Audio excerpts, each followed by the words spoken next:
Muito bem. Então, dando sequência aqui, né, e ao momento mais esperado da semana, né, vamos já iniciar as nossas palestras, iniciar com nossos temas. Como o tema da Semana Jurídica era diversidade no direito contemporâneo, escolhemos temas que hoje surgiram em decorrência da pandemia e também temas que são novidades no direito e que poucas pessoas tratam disso. Existe uma demanda sobre alguns assuntos e uma dessas demandas é essa que o professor Gustavo vai falar com vocês, né?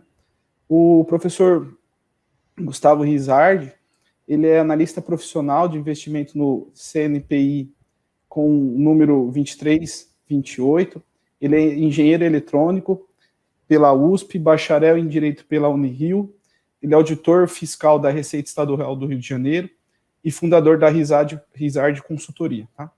Falei para ele, ele não queria falar, mas ele também é palmeirense, só para deixar bem claro sobre isso, tá bom? Professor Gustavo Rizardi, fica à vontade, tá? Muito obrigado por ter aceito o nosso convite, tá? Ficamos muito felizes e fique à vontade. Muito obrigado. Muito obrigado, professor Nivaldo. Primeiro, boa noite, professor Nivaldo, professora Lília. Em primeiro lugar, eu queria agradecer a direção da FAPEP, a coordenação também, né, e a figura dos professores, da professora Lília, professor Nivaldo e o professor Júlio. E é um prazer estar aqui para vocês, para falar sobre os principais aspectos tributários, né, relativos ao mercado financeiro. Foi muito interessante incluir um tema como esse na Semana Jurídica.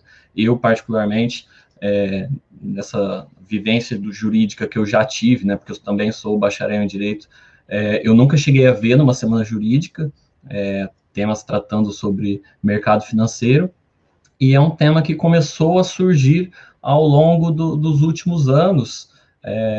Se você parar para analisar, 5 anos atrás, ninguém falava, né, sobre bolsa de valores, sobre investimento, mas hoje a gente já vê esse assunto difundindo, né, aos poucos, nas redes sociais também, e principalmente pela taxa de juros do Brasil ter diminuído tanto, né, ao longo dos últimos anos, o que faz com que as pessoas queiram, né, arriscar um pouquinho mais, né, entrar um pouquinho mais a fundo no mercado financeiro, e para isso é preciso, né, da educação financeira para poder investir melhor na bolsa e não acabar fazendo besteiras.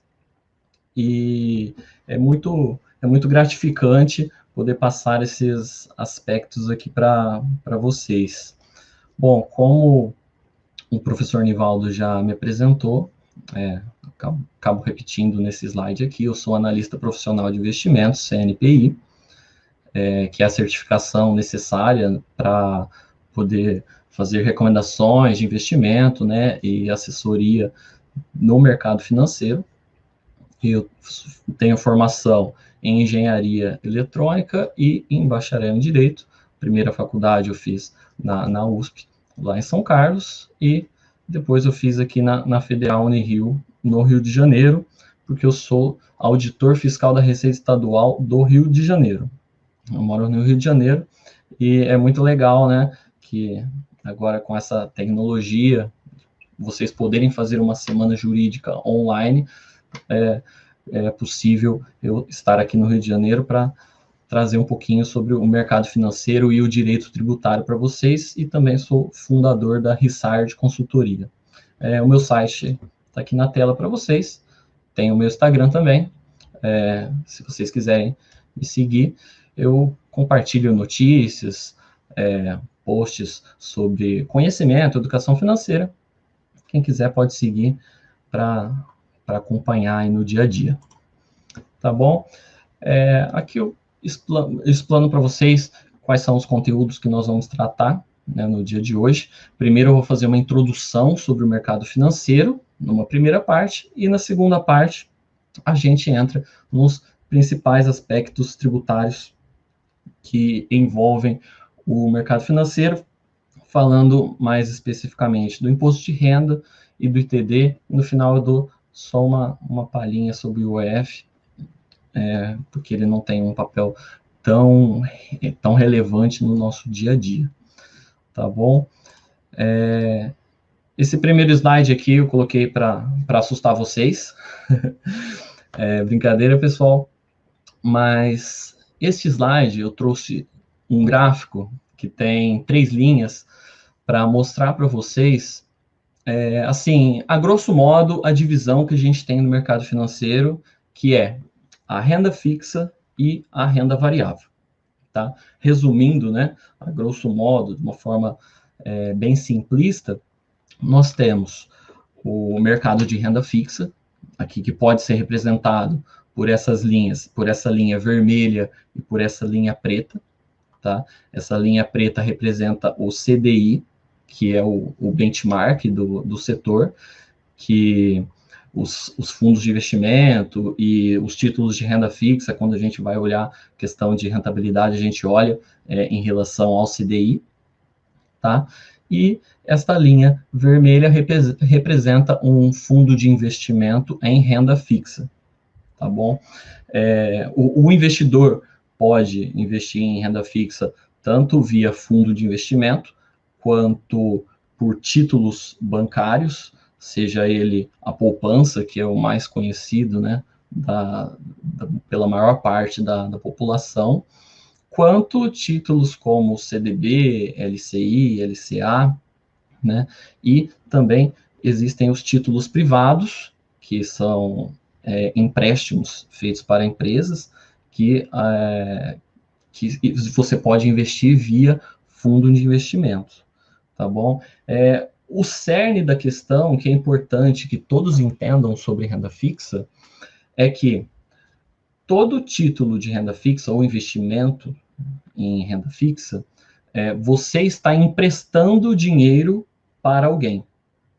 Tá? Você está emprestando dinheiro para alguém, é uma obrigação daquela pessoa que recebeu o dinheiro, tá? Aquela pessoa que recebeu esse seu investimento, vamos dizer assim, tem uma obrigação com você de te entregar o seu dinheiro com determinada remuneração, né? A taxa de juros combinada, que essa taxa de juros pode ser pré-fixada ou ela pode ser pós-fixada ou até um mix entre os dois, tá bom? A taxa pré-fixada é uma taxa que a gente já escolhe desde o início da aplicação, você já sabe quanto vai ganhar, ou uma taxa pós-fixada, um exemplo seria o CDI, tá? Ou algum percentual do CDI.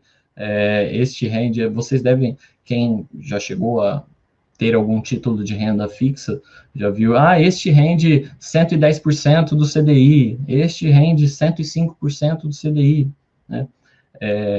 Esse é um título pós-fixado, e o título que é um mix entre os dois, né, vai ser aquele título, ele tem uma parcela que é pós-fixada e uma parcela que é pré-fixada, por exemplo, IPCA mais 3%. Então, essa parte do IPCA é pós-fixada e esse 3% é a parte que é pré-fixada, tá bom? Então, esse seria o mundo do investimento em renda fixa, tá bom? Agora, esta linha azul aqui já representa um fundo de investimento que tem parcela da sua carteira em renda variável. O que é renda variável? É o investimento em bolsa, tá? Que oscila todo dia durante os pregões, tá bom? Por isso, né, se você olhar esse gráfico, ele tem altos e baixos toda hora, ele é um sobe e desce, um sobe e desce. E qual é o nome disso? O nome disso é volatilidade, tá bom? Volatilidade é essa oscilação que existe nos fundos de investimento ou em qualquer investimento que seja em renda variável, tá bom? Esse seria o grosso modo, tá? Este fundo de investimento da linha azul aqui é um fundo de investimento multimercado, que é um tipo de fundo de investimento que ele faz um mix entre um pouco de renda fixa e um pouco de renda variável, para quem não tem um perfil tão arrojado assim, porque o melhor investimento é aquele que se adequa ao seu perfil, né, seu perfil de investidor. Tem gente que é mais conservadora, tem gente que é mais moderada e gente que é mais arrojada, tá bom? No próximo slide, eu acrescento, é a mesma figura, tá, que a gente tem aqui na tela, só que eu acrescentei o fundo de investimento, que é essa linha em verde, tá bom? E também o Ibovespa, que é essa linha preta aqui, tá?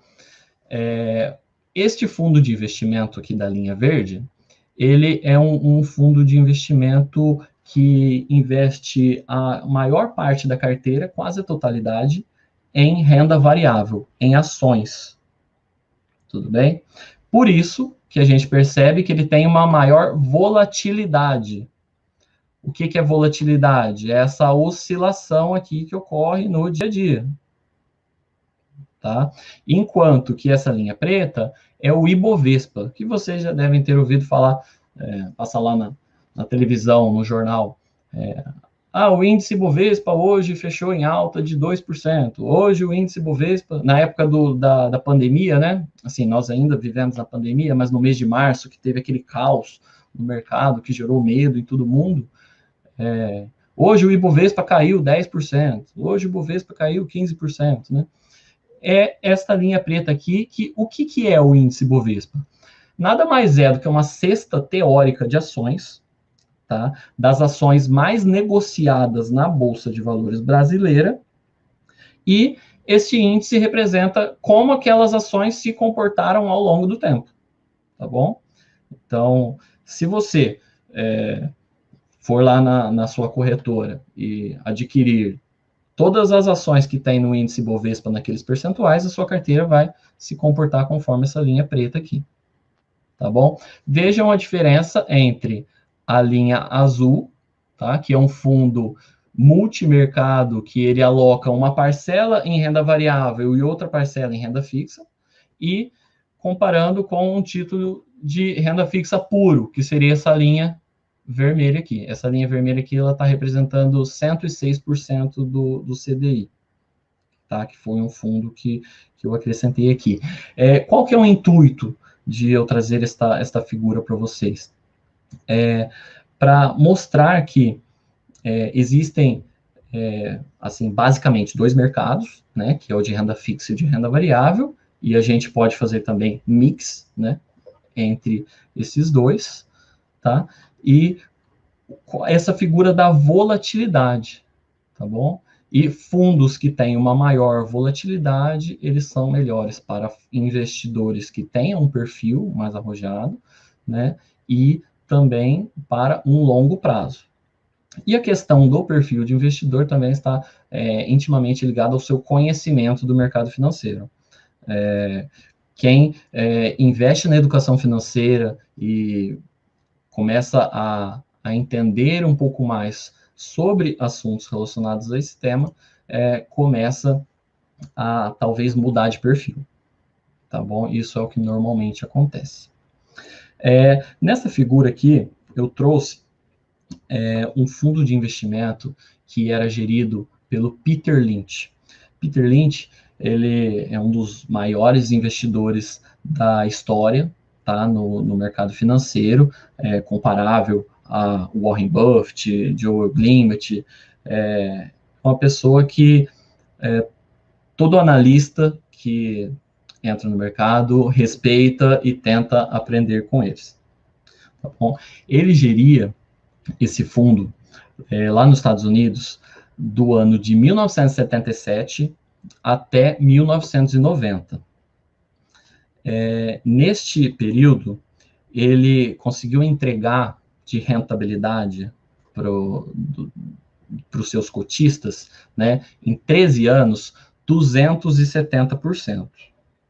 Tá bom? Então, quem investiu com ele só fez um aporte único, lá em 1977, de $10 mil, após 13 anos, em 1990, estava lá com $37 mil. Tá bom?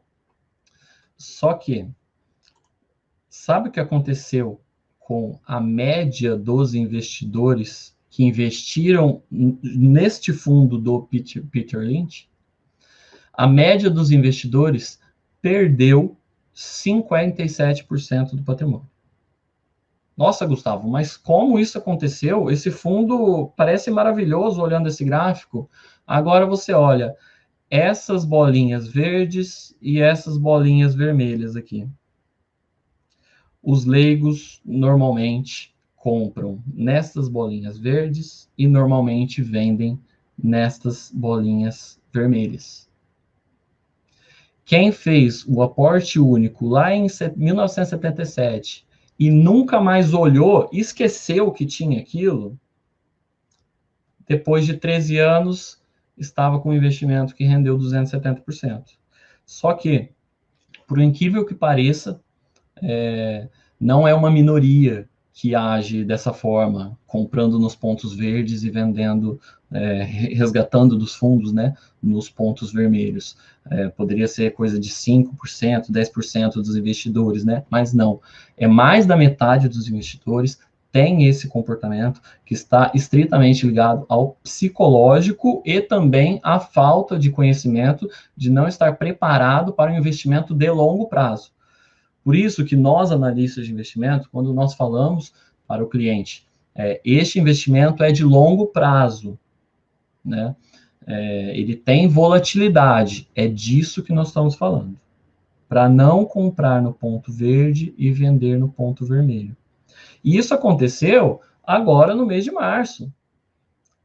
Eu conheço pessoas que venderam, se desfizeram de posições no mês de março, no mês de abril, posições de renda variável.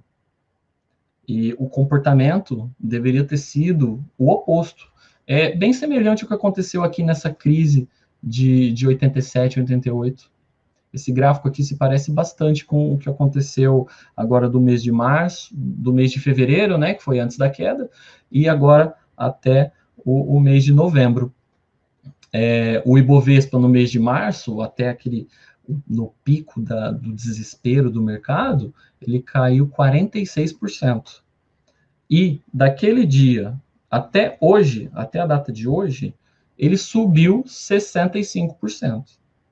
Tá? Então, essa é a importância de um investidor saber se aquele investimento é de longo prazo ou não. Se ele quer uma coisa de curto prazo, tem que ser em uma coisa menos volátil. Tá bom? Essa parte inicial foi mais para alertar sobre isso, tá? E é muito importante, principalmente também os mais jovens, né? Vocês estão todos estudando para se tornar profissionais do direito ou profissionais de administração ou de outros cursos.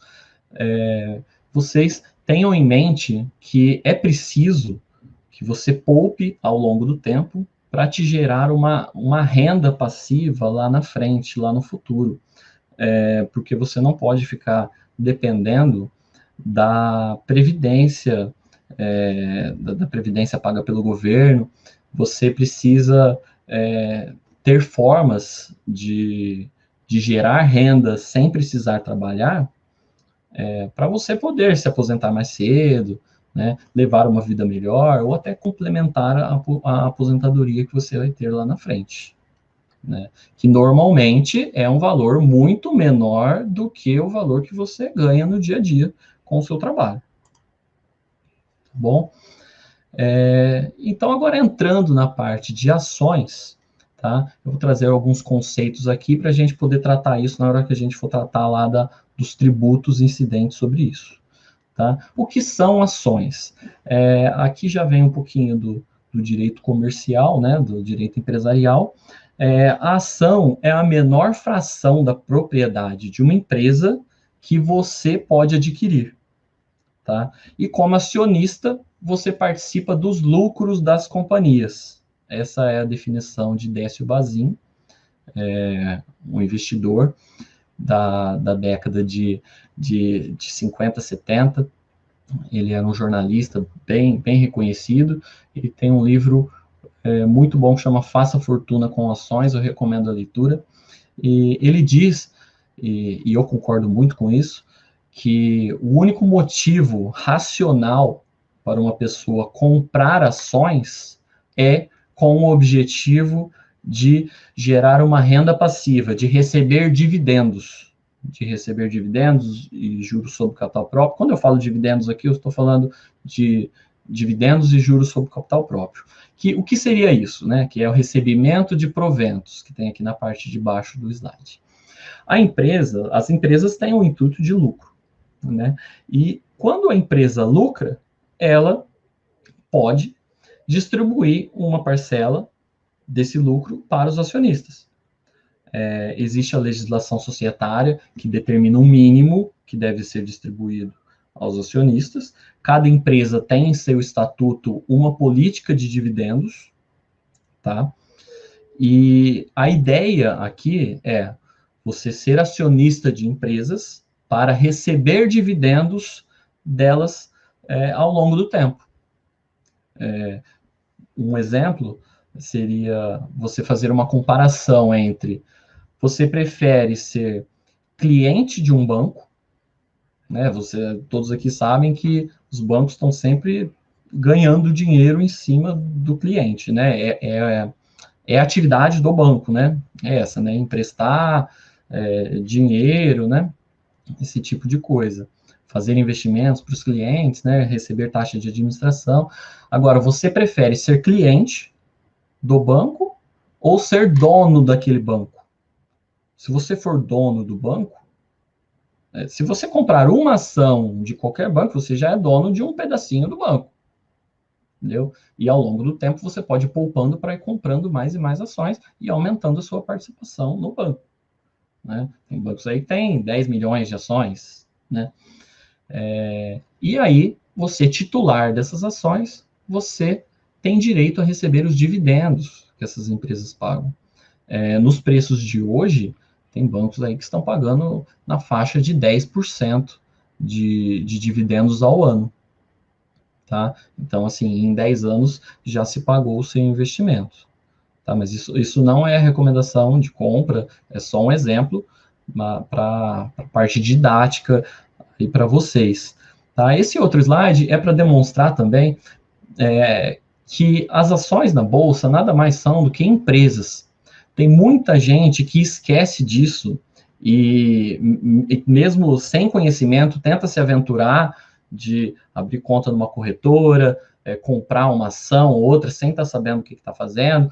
Tem gente que acha que é só um papel, que tem aquele gráfico, né, na telinha do computador, que fica o preço oscilando para cima e para baixo, para cima e para baixo. Uma ação é uma empresa, é um pedacinho de uma empresa, né, que é o que eu venho falando nos últimos 5 minutos aí.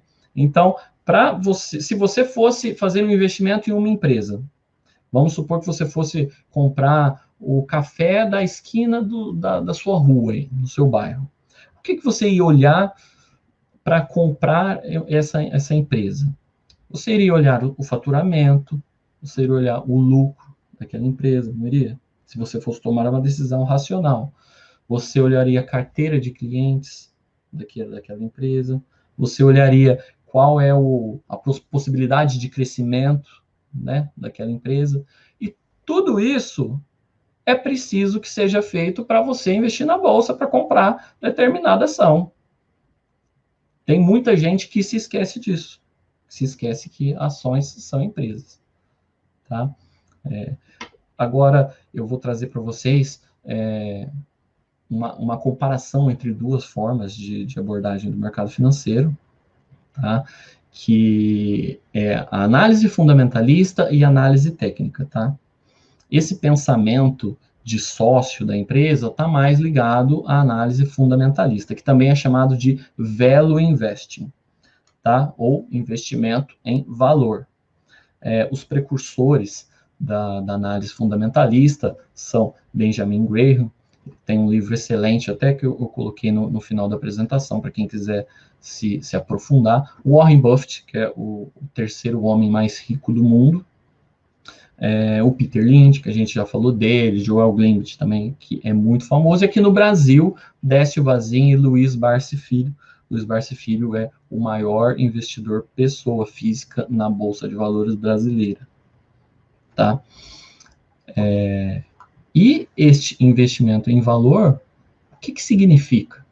Significa ou o investidor ou o analista de investimentos estimar qual é o valor que a gente acha que aquela empresa realmente vale. Né? E como que a gente faz isso? A gente olha a expectativa de lucros futuros da empresa, a expectativa futura de fluxo de caixa, e a gente chega num valor que é o valor que a gente estima que aquela empresa realmente vale. E a gente compara isso com o preço de mercado daquela ação.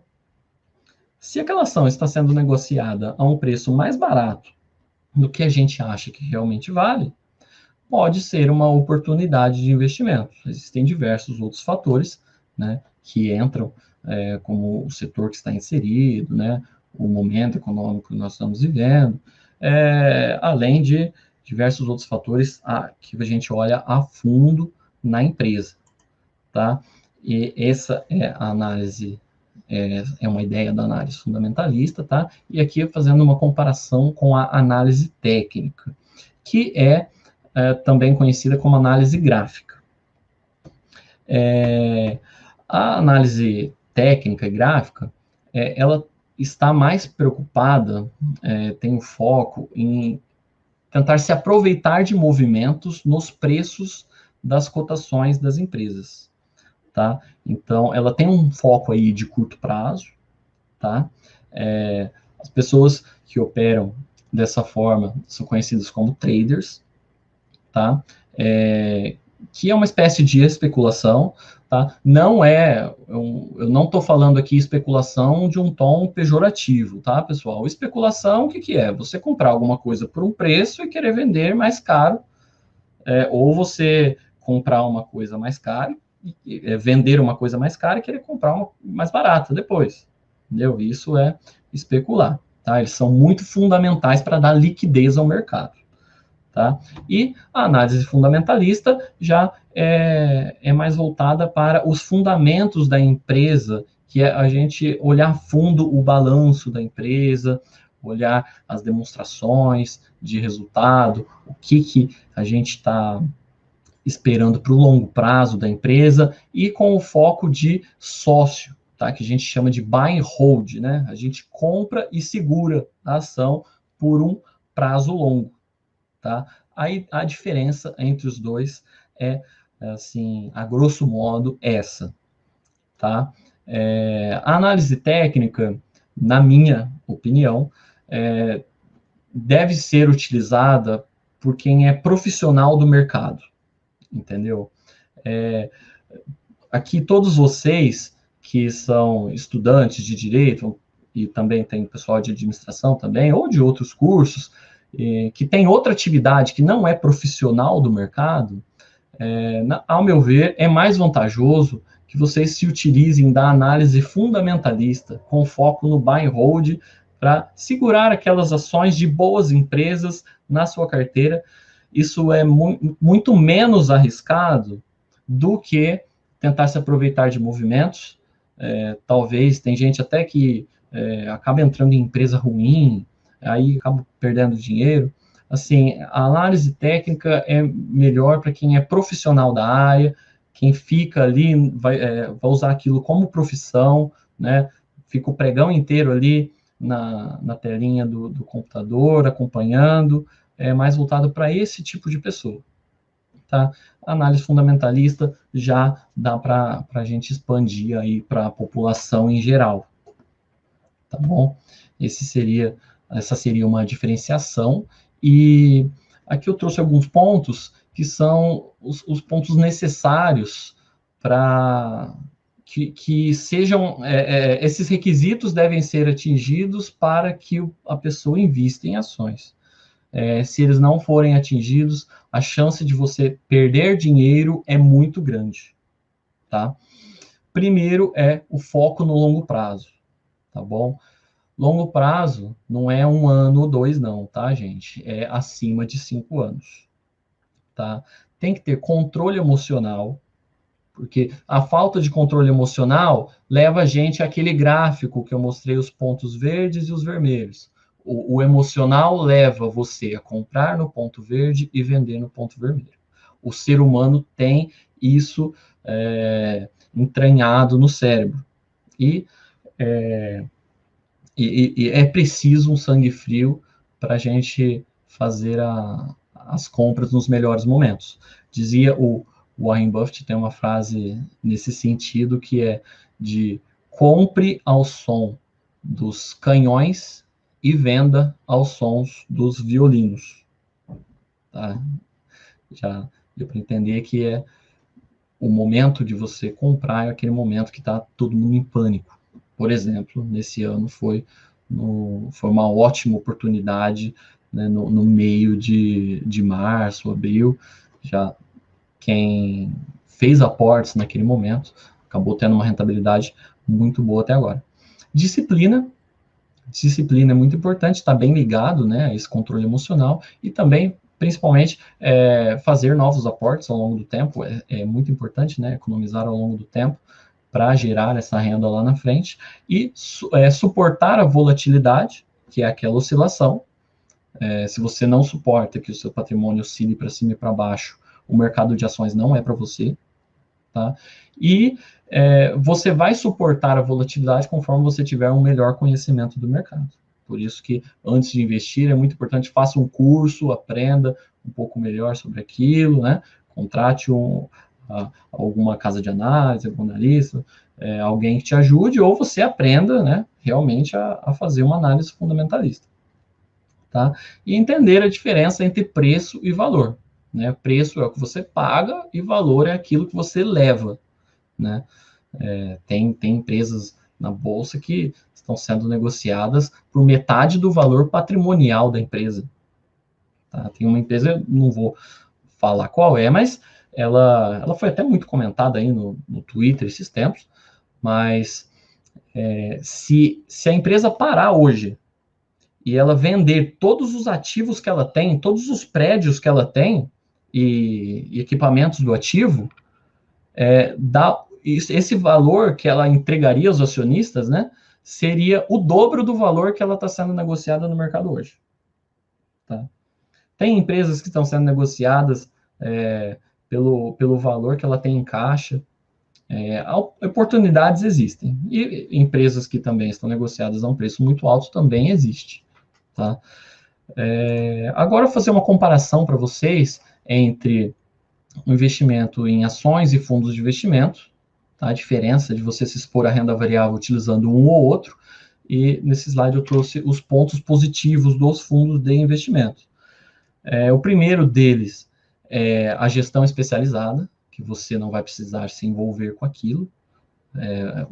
Há profissionais nos fundos de investimento dedicados a isso no dia a dia para você. Isso gera uma despreocupação, né, para o investidor.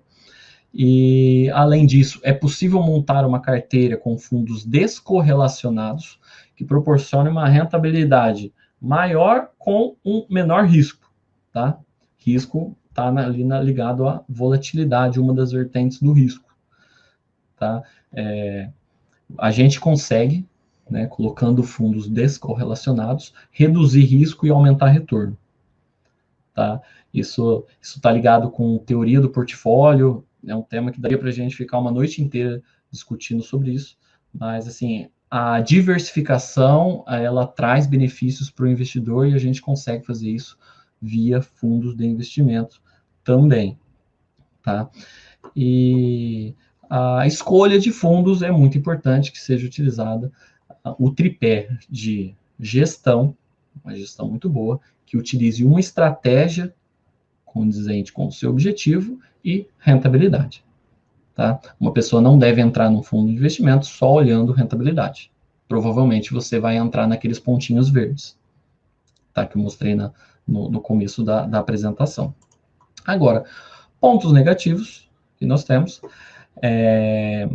A área de risco e compliance dos fundos exige um stop loss e, por exemplo, o investidor fundamentalista ele não tem isso. O que é o stop loss? A ação caiu, bateu determinado preço, é obrigado a vender. tá?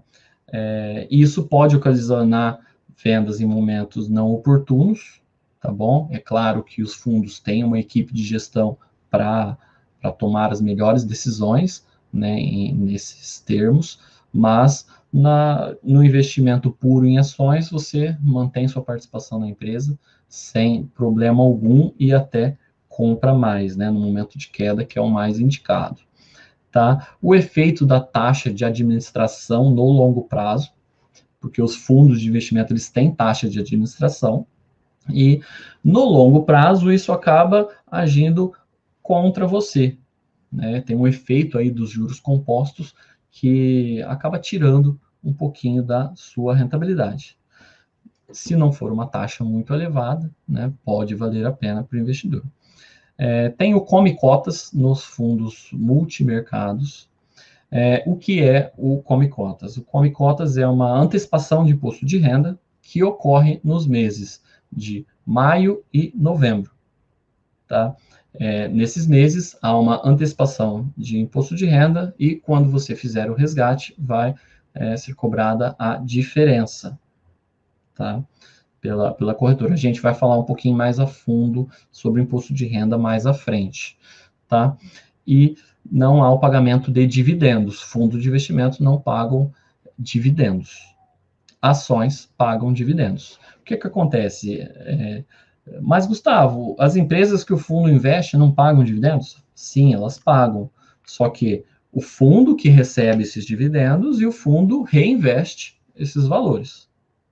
Tá bom? Esse valor não entra na sua conta diretamente. Se você quiser viver de renda, né, com o patrimônio que você atingiu, com fundos de investimento, você vai ter que ficar fazendo resgate. Em dividendos, você já vai recebendo esse dinheiro na sua conta. Correto? Aqui eu coloquei uma diferença entre fundos multimercado e fundos de ações. A grosso modo, pessoal, se vocês lembrarem do primeiro e segundo slide, que eu trouxe aqueles gráficos, a gente tem fundos de renda fixa, que são aqueles mais planos, assim, né? Tem uma curva mais suave. Tem fundos de investimento, de multimercado, que seria um meio termo entre os fundos de renda fixa e os fundos de ações. Os fundos de ações são mais arrojados, eles são obrigados a ter pelo menos 67% do patrimônio em ações. Tá? Já o multimercado tem a liberdade do gestor de alocação nos diversos mercados.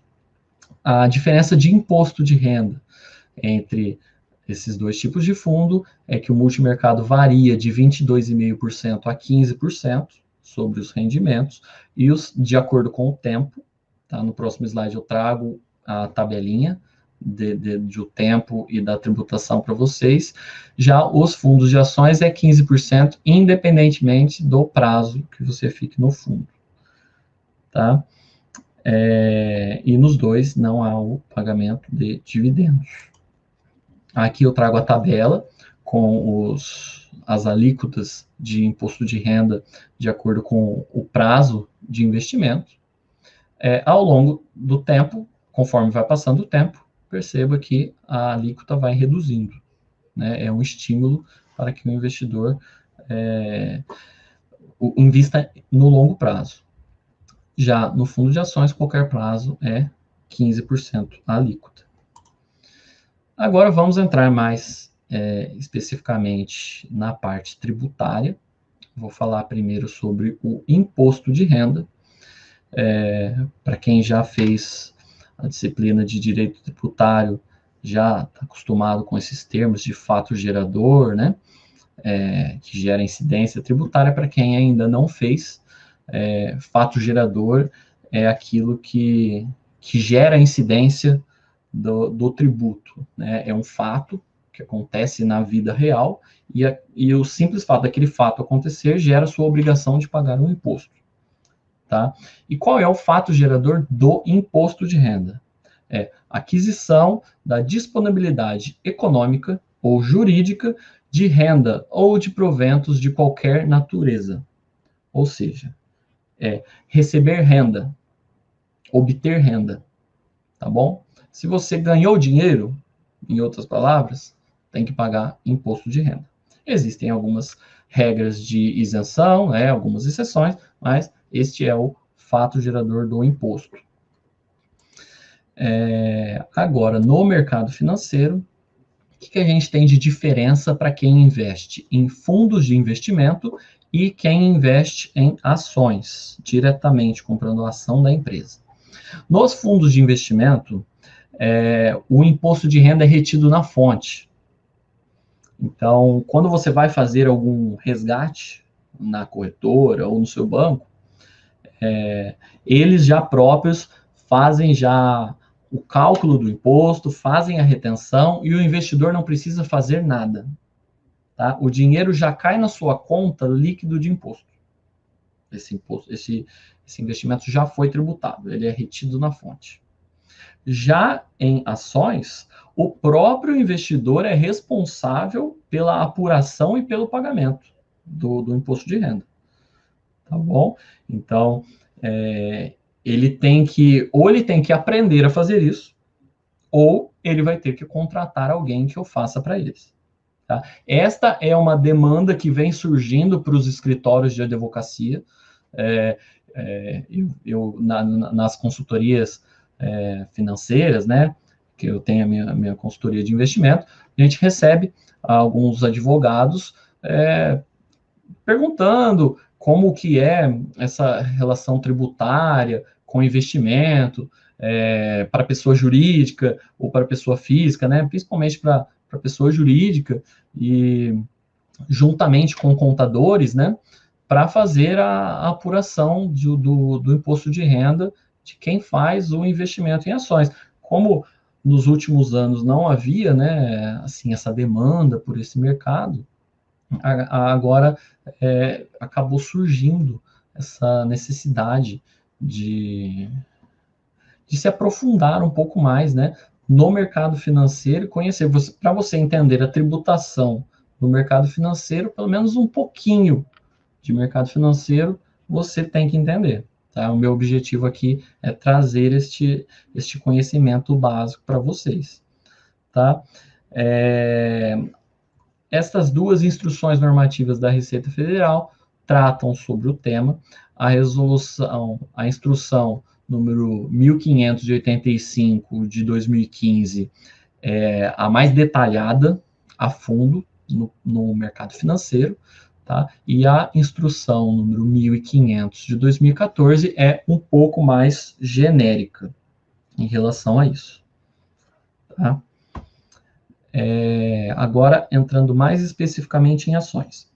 Em ações, existem dois tipos de operação. A pessoa que compra e vende no mesmo dia, que é o day trade, tá? Aqui do lado direito da tela, e quem compra e vende em dias diferentes. Isso é chamado, para a Receita Federal, de operações comuns. Tá? A alíquota de imposto de renda para operações comuns é de 15% e para day trade é de 20%. Tá? Para vendas de até R$20 mil por mês, a isenção de imposto de renda para operações comuns. Tá? Então, vamos supor que você tenha lá R$18 mil em ações do Itaú e você resolveu vendê-las. E você as comprou por R$9 mil, vamos supor. Você teve 9 mil de lucro, né? Se não houvesse essa isenção, você pagaria imposto sobre esse lucro. Pagaria os 15% sobre esse lucro. Mas vendas de até 20 mil, mas aí é no mesmo mês. Se você fizer essa venda de R$18 mil, né, o valor total das ações, você vai estar isento, desde que você não venda mais que 20 mil naquele mês. Então, você pode só vender mais 2 mil, se você quiser aproveitar a isenção. Se você passar dos 20 mil, você tem que pagar os 15% sobre todo o lucro. Tá bom? Já no day trade, não há isenção. Essa isenção é somente para operações comuns. O imposto de renda retido na fonte é de 0,005 em operações comuns e em day trade é de 1%. O que é isso? Isso é o chamado dedo duro. Esse dedo duro, o que que é? É um imposto retido na fonte pela corretora, que ela envia esses dados para a Receita Federal, e aí aí a Receita Federal consegue saber se você fez operações acima de 20 mil reais no mês ou não, né? Porque se você fizer a conta, 20 mil reais vezes esse percentual aqui vai dar R$1, tá? Então, se o imposto de renda retido na fonte for de R$1 ou mais, aquele indivíduo tem que pagar imposto de renda sobre operações comuns. Aí a Receita Federal vai olhar lá na sua declaração de imposto de renda se você fez a sua declaração naquele mês das operações que você fez. Se você não fez, você deve ir para a malha fina, né, e vai ter problemas com o fisco. E já na questão do day trade, o imposto retido na fonte é de 1%, tá bom? Aqui não tem escapatória, qualquer operação tem que pagar o imposto, tá bom? A apuração é mensal, todo mês você tem que fazer, se você realizar vendas, né? Todo mês que você realizar vendas, você vai ter que fazer a apuração do imposto, se elas forem superiores a 20 mil em operações comuns ou, em qualquer caso, no day trade. O prazo para pagamento é o último dia útil do mês subsequente ao da apuração, tá? Então, se você realizar a operação hoje, né, no mês de novembro, então você tem até o último dia útil de dezembro para pagar este imposto para a Receita Federal, para emitir a DARF, você mesmo que tem que fazer, ou contratar algum contador ou algum escritório de direito que faça essa questão tributária, essa apuração, né, para estar quite com o fisco. A questão da isenção dos 20 mil reais no mês, ela está prevista no artigo 59 da Instrução Normativa 1585 de 2015.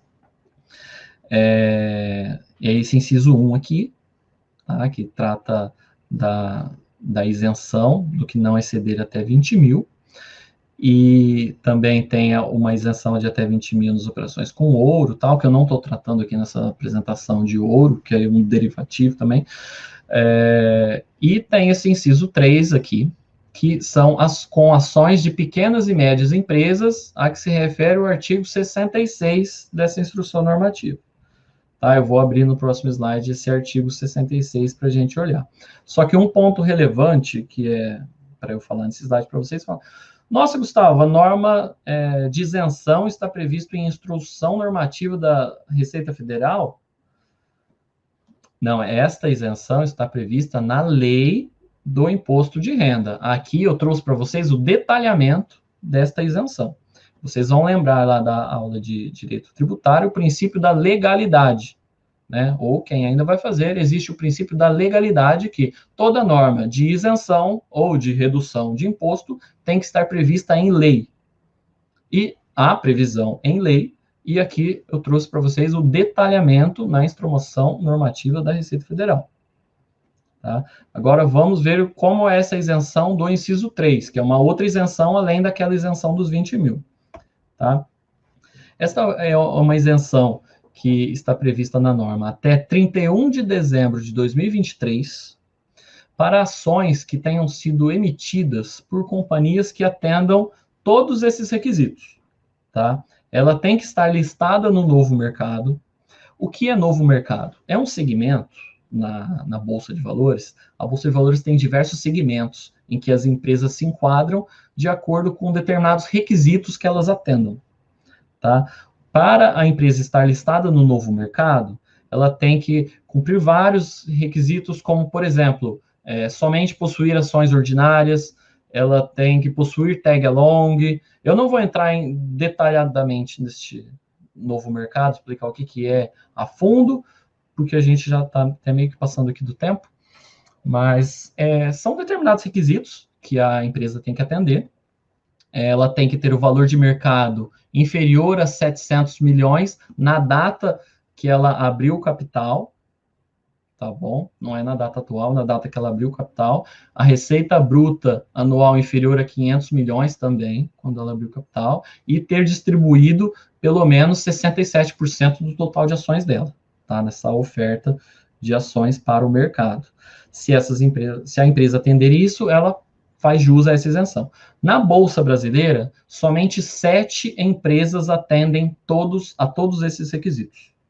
Tá? Nós temos em torno de 400 e poucas empresas na Bolsa Brasileira, e somente 7 atendem esses requisitos. Eu trouxe aqui para vocês como exemplo quais são, tá? A PetroRio, a Sinqia, General Shop, Brasil Agro, Nutriplant, são essas aqui que atendem aqueles requisitos, tá? Agora eu vou entrar na parte de sucessão, o imposto sobre transmissão, causa-mortes e doações de quaisquer bens e direitos. É um imposto de competência estadual, né, mais especificamente que eu trabalho, né, com isso na Cefaz do Rio de Janeiro, que eu sou auditor fiscal estadual, né, então os impostos estaduais quais são?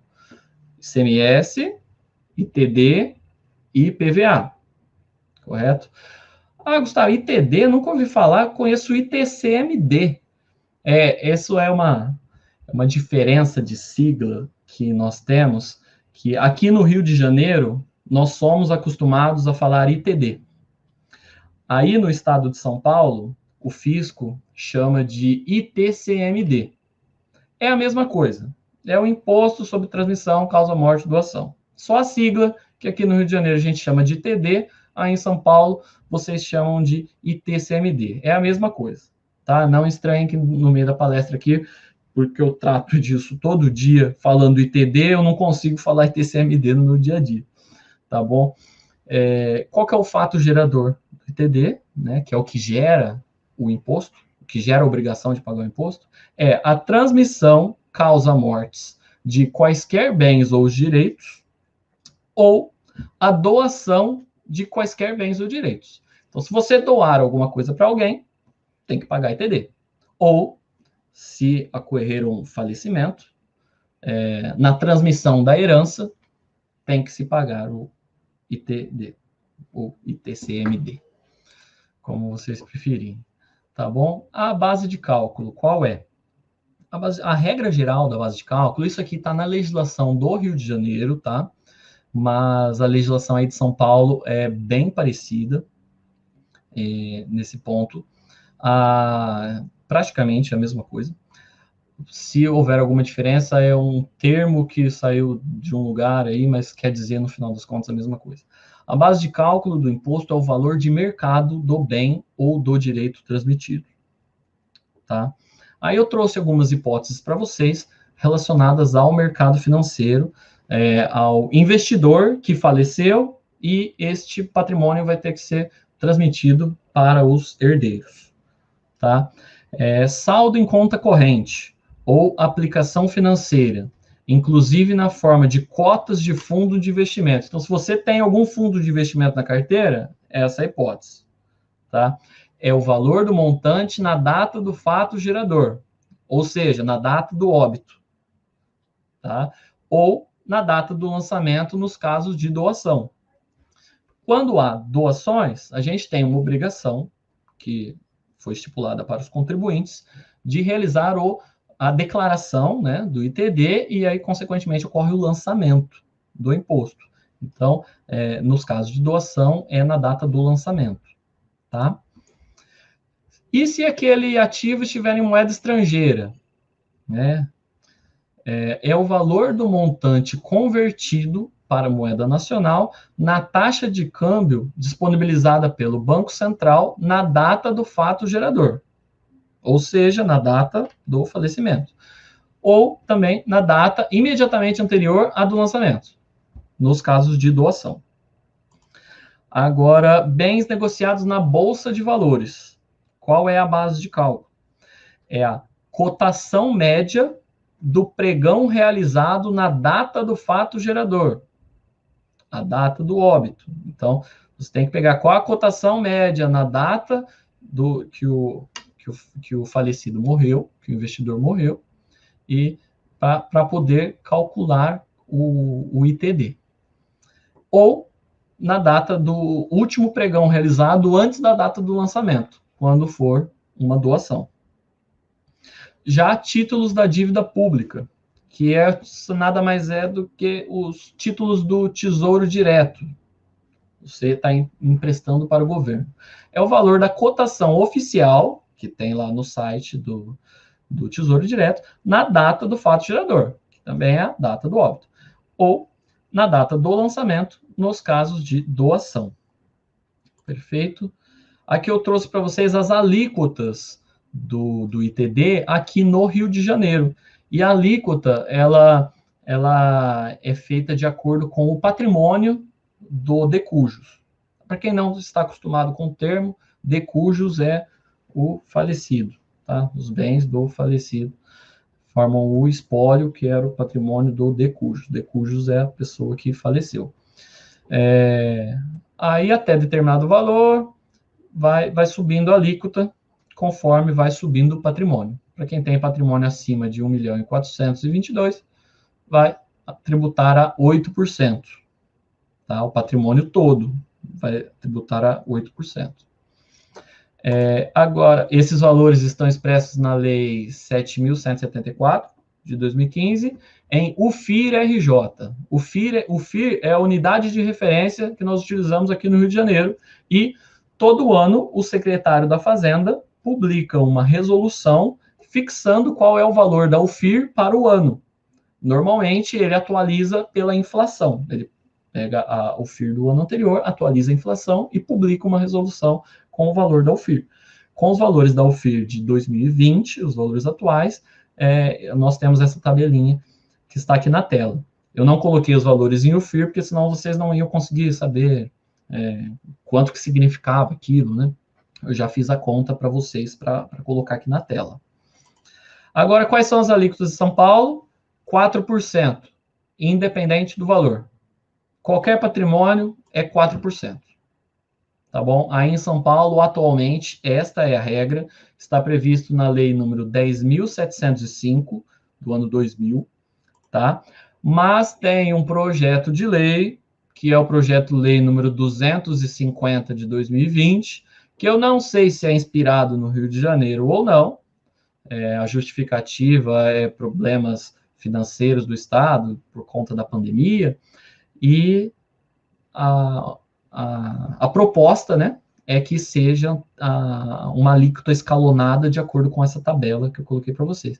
Eu coloquei herança porque tem uma tabela para herança e uma tabela para doação. As tabelas são diferentes. E percebam que aqui, o que tem nesse projeto de lei é uma tributação de 8% para um patrimônio acima de 2.484.000. Se vocês se lembrarem lá do slide do Rio de Janeiro, aqui no Rio de Janeiro é 1.422.000 a alíquota de 8%. É acima disso. O estado de São Paulo está sendo um pouco mais benéfico aí com quem tem entre 1.400.000 e 2.400.000. Esses valores também estão expressos em UFESP, no projeto de lei, que aí é a Unidade Fiscal de São Paulo. Aqui no Rio é o FIR-RJ, porque é do Rio de Janeiro, e lá também tem a publicação de qual é o valor da UFESP, para podermos fazer os cálculos. Tá?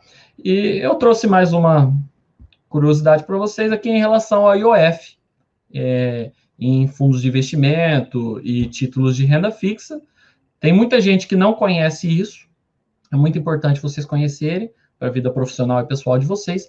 Há uma tabela regressiva de IOF, que incide nas aplicações financeiras, que ela é uma alíquota que ela vai se reduzindo ao longo do tempo até completar 30 dias. Então, olha só, número de dias, 2, 93% de alíquota. Então, se você fizer um investimento de renda fixa e resgatar depois de 2 dias, vai incidir 93% de IOF sobre os seus rendimentos. Ou seja, você não vai receber praticamente nada, você vai ficar só com 7% do que rendeu. Então, é uma medida do governo para evitar investimentos em renda fixa em um período menor de 30 dias. Tá? Então, para um investimento fazer sentido, né, tem que esperar aí os 30 dias para para zerar o IOF, tá bom? Essa alíquota vai diminuindo com o passar do tempo até chegar em 0% quando completar os 30 dias. Agora, aqui no final da apresentação, eu trouxe alguns livros para vocês, para quem quiser se aprofundar mais sobre o assunto. O livro do Décio Bazin, de capa amarela, Faça Fortuna com Ações, é um livro bem didático, e escrito por um brasileiro, né? É bom a gente prestigiar o que a gente tem de bom aqui no Brasil. E esses outros 2 livros são estrangeiros, mas traduzidos para o português. O Investidor Inteligente, de Benjamin Graham, é um livro escrito na década de 50, tá? Tem uma edição atualizada, que tem alguns comentários recentes, mas é considerado pela maioria dos investidores, grandes investidores e analistas de investimento, como a Bíblia dos investimentos, tá? Esse livro tem mais de 500 páginas, é uma leitura bem densa, tá? Mas se você quiser se aprofundar, esse aqui vai ser o alicerce de todo o seu conhecimento. Ele tem uma leitura um pouquinho difícil, mas é o principal livro. Agora, tem um outro livro que é um pouco mais simples de se ler, tá? E um pouco mais curto também, que se chama O Jeito Warren Buffett de Investir. Tá bom? É uma tradução também, bem bacana, mostra como Warren Buffett investe. Pelo menos um pouquinho, né? Mas dá para a gente entender qual é que é a lógica. E é muito bom você aprender com o terceiro homem mais rico do mundo, né? Atualmente ele é o terceiro, só que uns 10 anos atrás ele doou metade do patrimônio dele, né? Então, se ele não tivesse feito essa doação, eu acho que provavelmente ele ia ser o primeiro.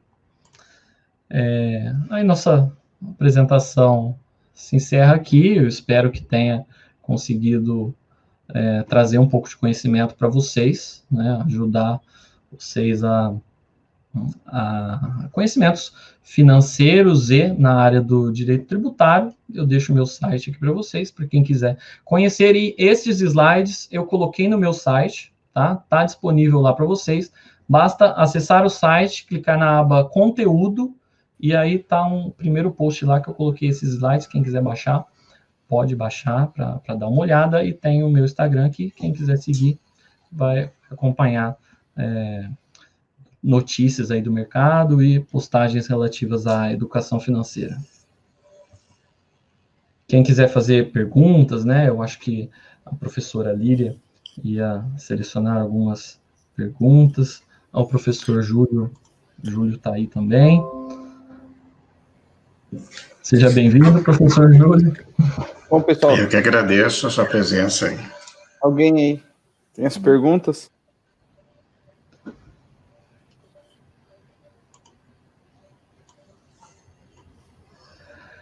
Igor Conte. Aí surgiu uma pergunta, ó. Tem uma dúvida. Pode falar. É mais interessante investir a longo prazo ou a curto prazo? É mais interessante investir a longo prazo ou a curto prazo na modalidade de day trade? Qual o mais vantajoso? Olha, o day trade é uma compra e venda no mesmo dia. Então, necessariamente, é uma operação de curto prazo. Tá? Uma operação de longo prazo, ela não vai ser no mesmo dia, né? Você vai comprar uma ação e vai segurar aí por 1, 2, 3, 5 anos, 10 anos, quanto tempo você desejar, né? Ou enquanto ela estiver sendo recomendada. Então, assim, mas aí o que é mais interessante, né, para o investidor? É aquilo, day trade está voltado à análise técnica, né? Então, a análise técnica, eu somente recomendo para quem vai ser profissional da área, para quem é profissional da área, que fica ali o dia inteiro no mercado, já está especializado nisso, tem muito conhecimento, tá? Não é para qualquer um. E já o buy and hold, né, que é você comprar para segurar para longo prazo, já pode ser difundido aí para diversas pessoas, mesmo quem não é da área. Basta que ou você estude isso, ou contrate uma casa de análise que faça isso para você, ou algum analista de investimentos que vá te fazer as recomendações.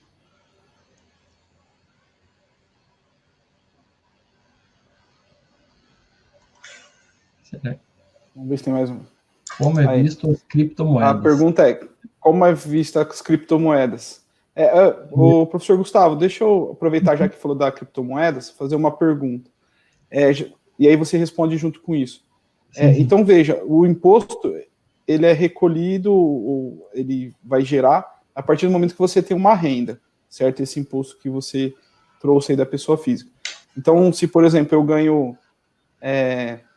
eu investi 10 mil reais e eu ganhei 10 mil reais, o imposto é só sobre os 10 mil que eu ganhei, certo? Sim. Então, na venda, por exemplo, dessa criptomoeda, aconteceria algo nesse sentido. Aí, se você puder explicar. Sim, sim.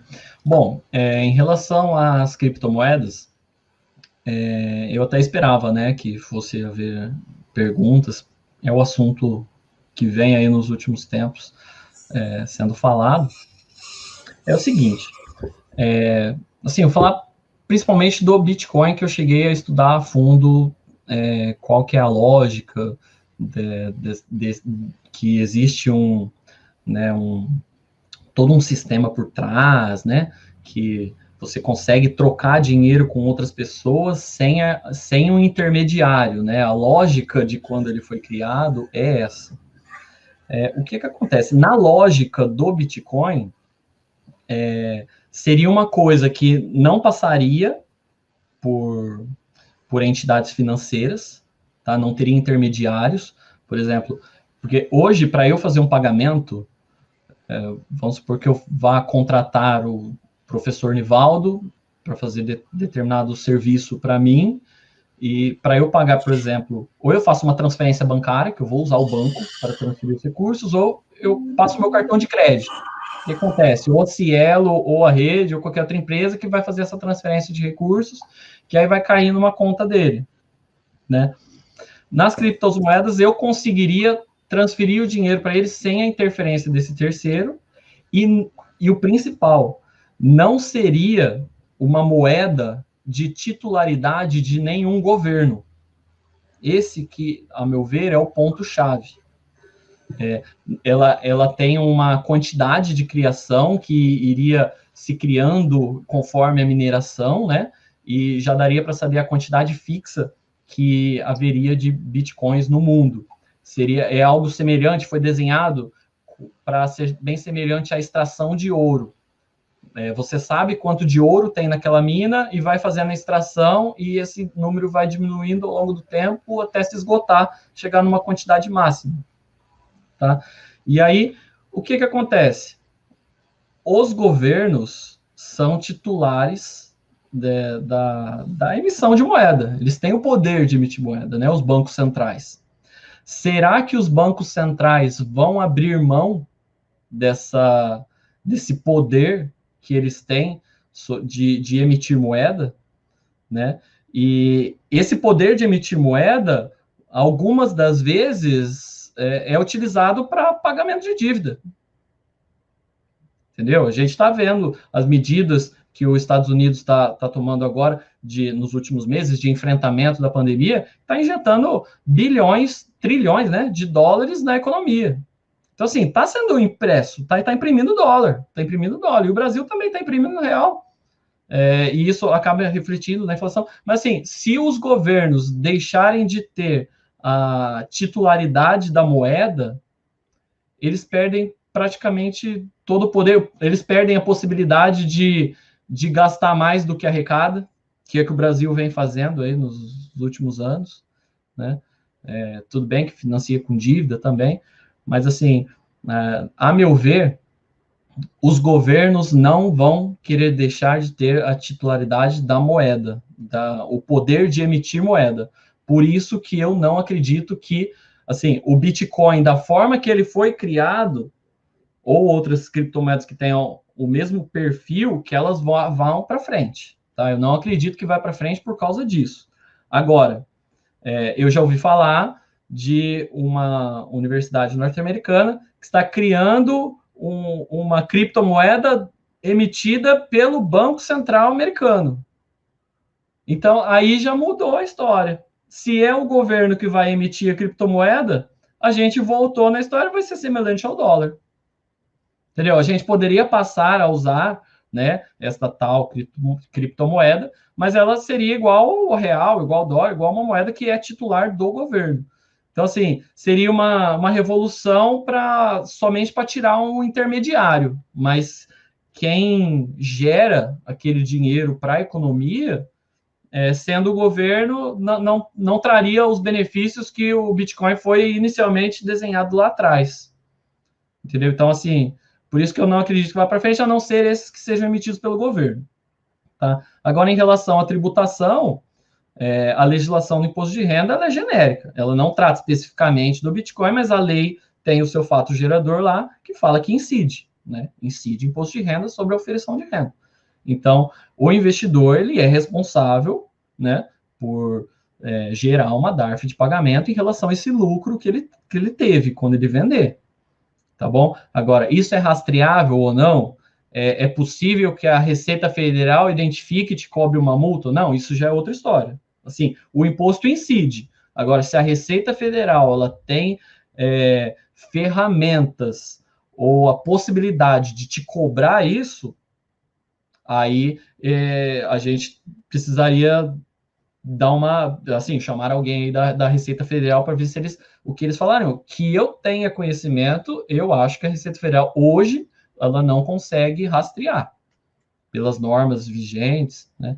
Não conheço rastreamento que a Receita Federal conseguiria pegar, mas assim, se incide imposto de renda, incide e é obrigação do contribuinte pagar. Aí fica naquela questão, se o fisco vai fiscalizar ou não, e se vai conseguir cobrar se a pessoa fizer uma evasão fiscal ou algo do tipo. Né? Muito bem. Professor Gustavo, eu também, conversando com alguns amigos que fazem investimento, eles falaram que o Brasil também está estudando a possibilidade de produzir alguma moeda virtual. Não sei, não seria o Bitcoin, mas seria uma forma, sabe, para até tentar controlar, né? Só para título aí que... Então, aí seria o governo emitindo a moeda. Então, a diferença é igual a gente migrar de cruzeiro para real, entendeu? Seria a migração do real para esse novo nome aí que vai surgir, né? Vamos fazer a pergunta aqui. O Ciro, em 2018, apresentou uma proposta para isentar de TCMD o patrimônio maior ou igual a R$1 milhão e aumentar a alíquota para os que têm patrimônio superior. O que o senhor pensa disso? Isentar o patrimônio maior, eu acho que ele queria dizer isentar o menor ou igual a R$1 milhão, né? Porque ele fala... Acho que é isso, né? Menor ou igual a R$1 milhão, né? Menor ou igual, isso à luz da sua experiência, para cadeia como a arrecadação dos estados com esse imposto. Então, como presidente da República, alterar a alíquota dos estados é uma coisa que foge da competência dele, né? Porque a gente tem o Pacto Federativo, né, da União, Estados, Distrito Federal e municípios, e cada ente tem a sua capacidade ativa tributária, e a União não pode usurpar isso, a não ser que ele fizesse uma nova Assembleia Original Constituinte, fizesse uma nova Constituição para alterar isso.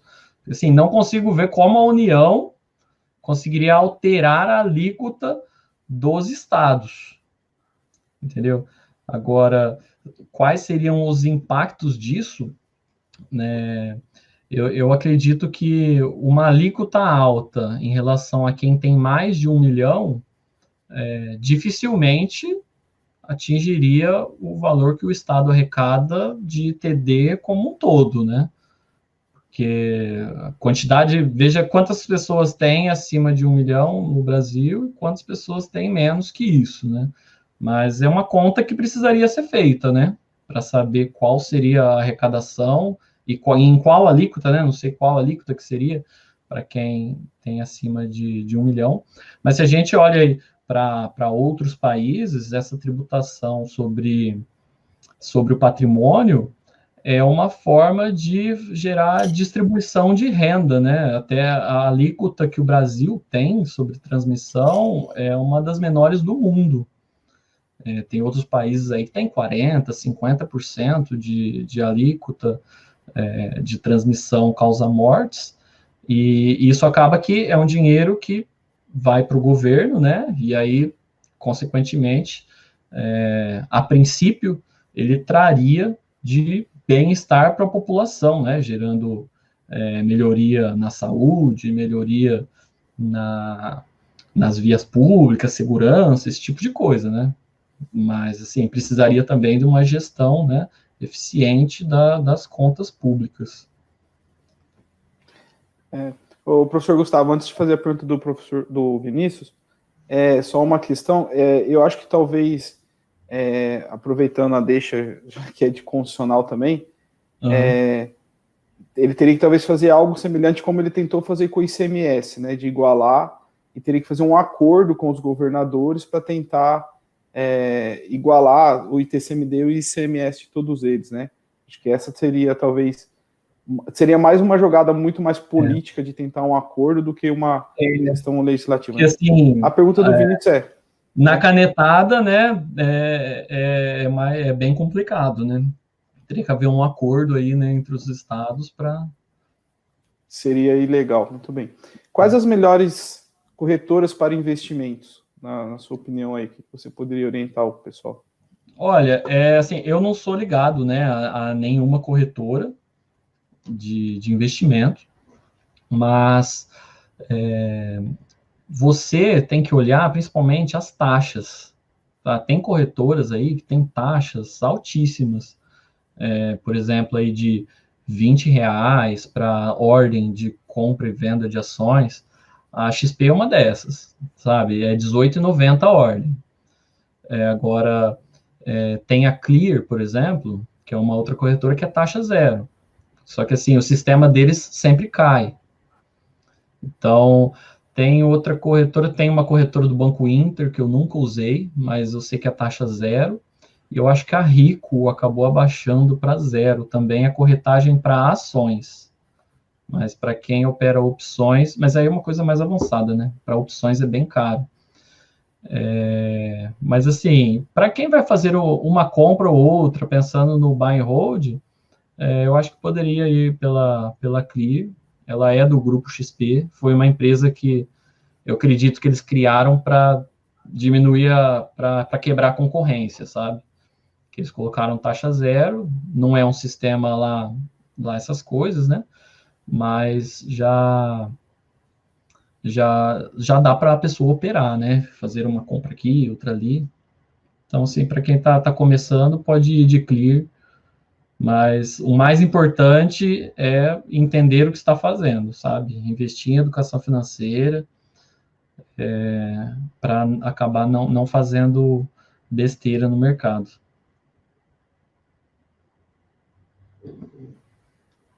Muito bem. Bom, agora a gente passa a palavra para o professor Júlio aí, que vai fazer algumas considerações. Por enquanto, obrigado, professor Gustavo. Obrigado, eu que agradeço. Boa noite a todos. Boa noite, professor Gustavo Rissati, né? Eu acompanhei a sua palestra. Cheguei meio atrasado porque eu tive alguns problemas de energia aqui onde eu estou, né?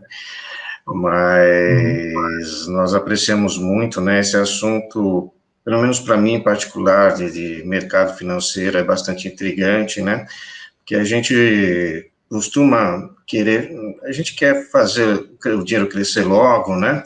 Muitas vezes a gente fica desanimado com os investimentos bancários, né? Os bancos oferecem muito pouco, né? Ganham muito em cima do nosso dinheiro, mas a gente mesmo fica, assim, a ver navios, né? E ao mesmo tempo que você quer investir, né? Muitas vezes você fica assustado com tanta gente. Às vezes eu passo assim na internet, eu vejo assim no YouTube tanta propaganda de pessoas que querem multiplicar o seu dinheiro, não é? Você fica até assustado se tudo isso é real ou se lá na frente isso não forma uma bolha e, de repente, todo mundo perde, né? Eu queria que você falasse um pouquinho sobre isso. Ações será o melhor, Olha, assim?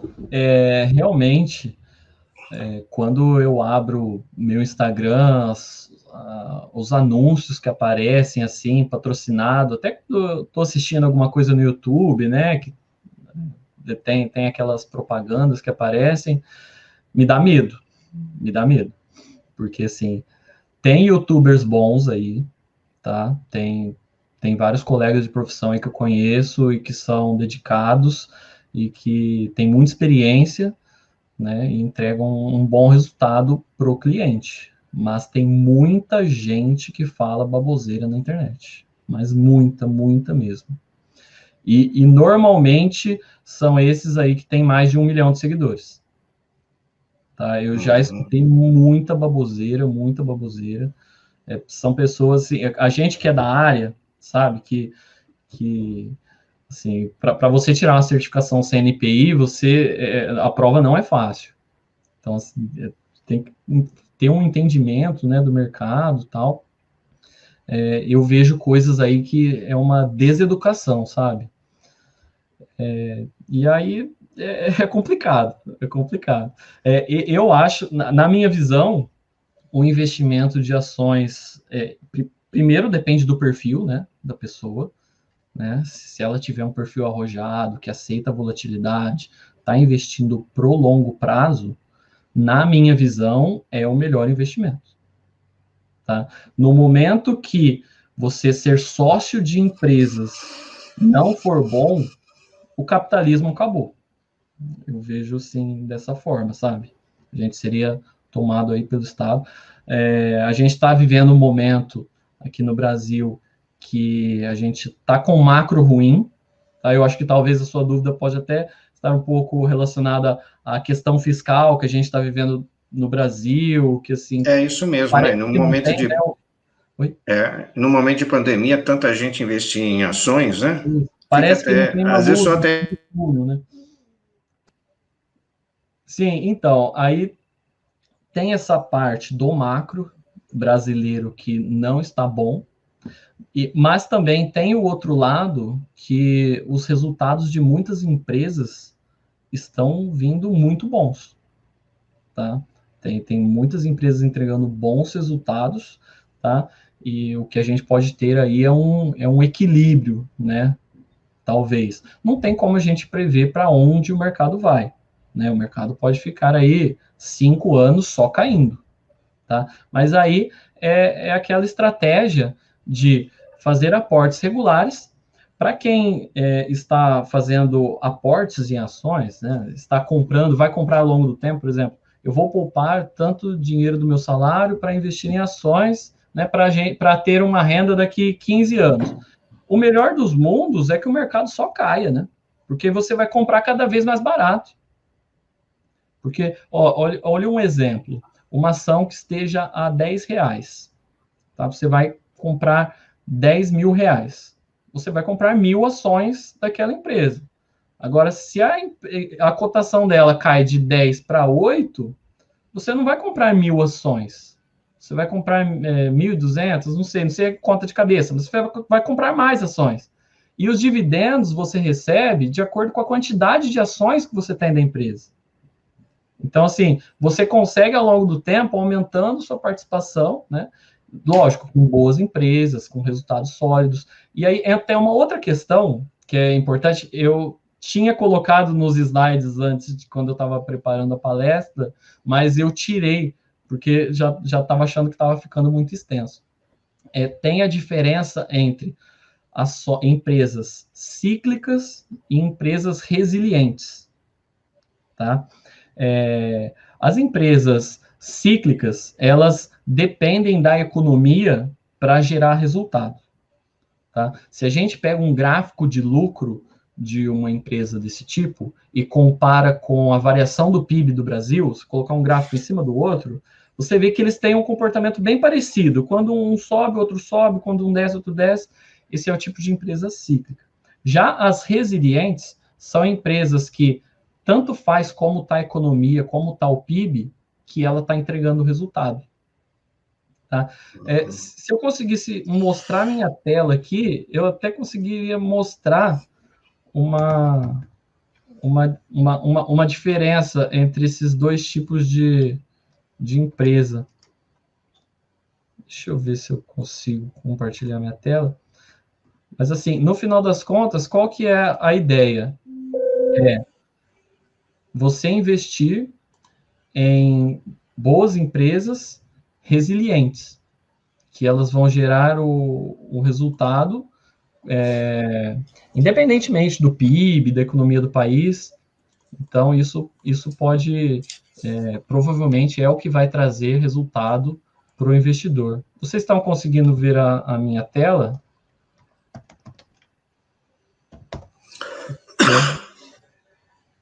Tá aparecendo a minha tela. Dá para ver, sim. Então, olha aqui, ó. Estou abrindo o resultado do Itaú. Tá? Cadê? Ó, esse aqui é o lucro líquido do Itaú. Tá? Agora, vejam que a gente consegue meio que traçar uma reta por aqui.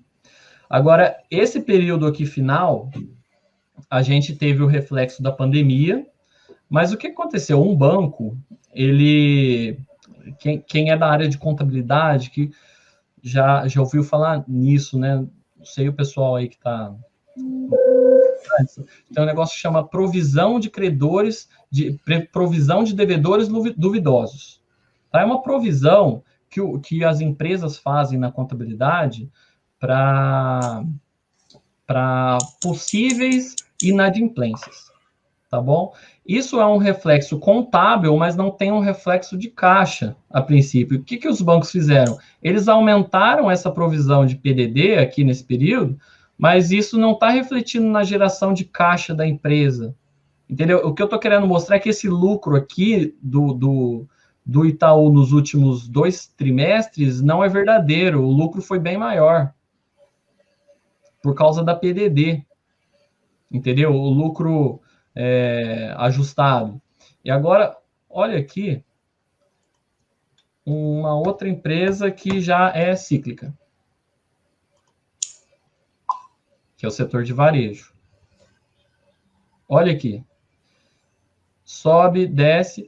Ó, se vocês pararem para lembrar de como foi o PIB do Brasil, ó, aqui foi 2016, que a gente teve um aumento de PIB aqui nessa fase, e aí depois a gente teve uma queda do PIB bem severa. Aqui foi a época que a Dilma caiu, e a gente teve uma recuperação, e aí depois a gente voltou a perder PIB de novo. Então, assim, isso é um tipo de empresa cíclica. Então, o investimento em empresas sólidas, que sejam resilientes, que tenham bons resultados, agora setores que são resilientes, são bancos, são empresas seguradoras, transmissoras de energia elétrica, são empresas resilientes, não dependem tanto do desempenho da economia. Empresa de saneamento e água e esgoto, o pessoal não vai ficar sem usar água, sem usar esgoto. Entendeu? Pode ter alguma oscilação de acordo com as chuvas, pode, mas não é nada que vai fazer a empresa virar para o prejuízo, como aconteceu uma empresa de varejo. Entendeu? Concessões rodoviárias também, só que concessão rodoviária tem algum reflexo do PIB, porque a circulação de veículos nas rodovias ela acaba sendo afetada um pouco pelo desempenho da economia do país, mas nada que seja tão grosso modo como uma empresa de varejo, por exemplo. Tá? Então, assim, eu recomendo, na maior parte dos investimentos, empresas resilientes para os clientes, que elas não vão depender tanto da economia, elas podem até, em um cenário diverso, gerar bons resultados. Tá? Então, seria mais ou menos nessa linha. Eu acredito que os bancos vão apresentar ótimos resultados aí nos próximos anos, independentemente para onde a economia do Brasil for. A não ser que a gente tenha uma grave, severa crise no aspecto do financeiro mesmo, né? Mas, enfim, a diversificação também é o que vai proteger o investidor. A diversificação e ter reserva de liquidez. Isso é muito importante. Todo investidor ele tem que ter a sua parcela em ações e a sua parcela em renda fixa, que vai ser a sua liquidez, para quando a bolsa cair, você poder comprar. Tá? No mínimo 30% de liquidez o investidor tem que ter. Entendi. Então, uma ação de banco ou até de uma sociedade de economia mista seria interessante, então.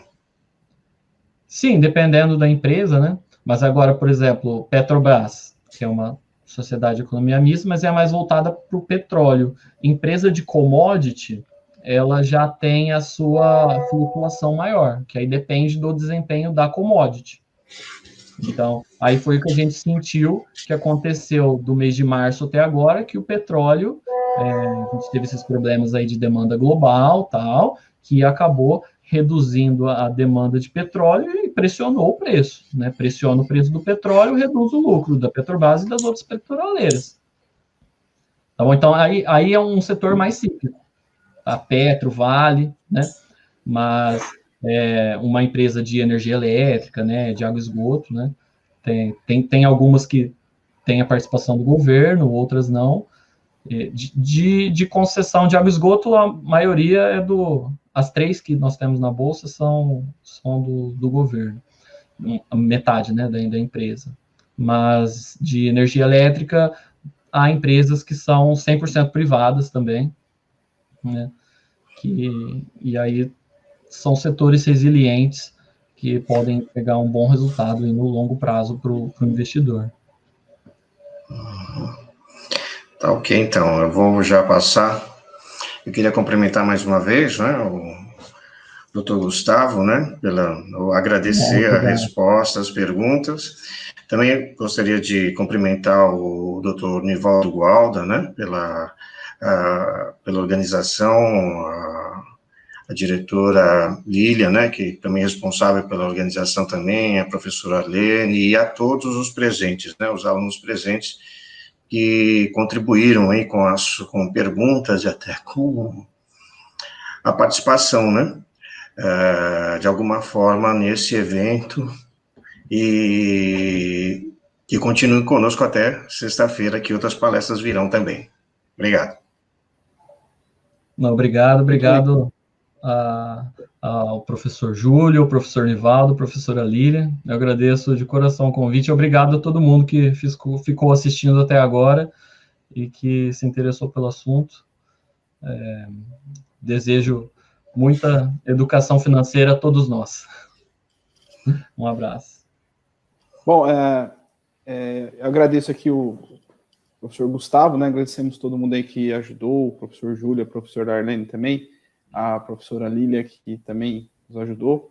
O professor Gustavo disponibilizou aí o Instagram dele para quem quiser acessar e tiver algumas perguntas, talvez depois ele vai ver o que dá para responder ou não lá no Instagram, tá certo? Sim, pode mandar no direct que eu respondo, ou comentando alguma postagem que eu respondo, vou responder a todos, prometo. Isso. Então, pessoal, assim, a gente sabe que muita gente fez algumas perguntas, o tema é bem interessante, tá?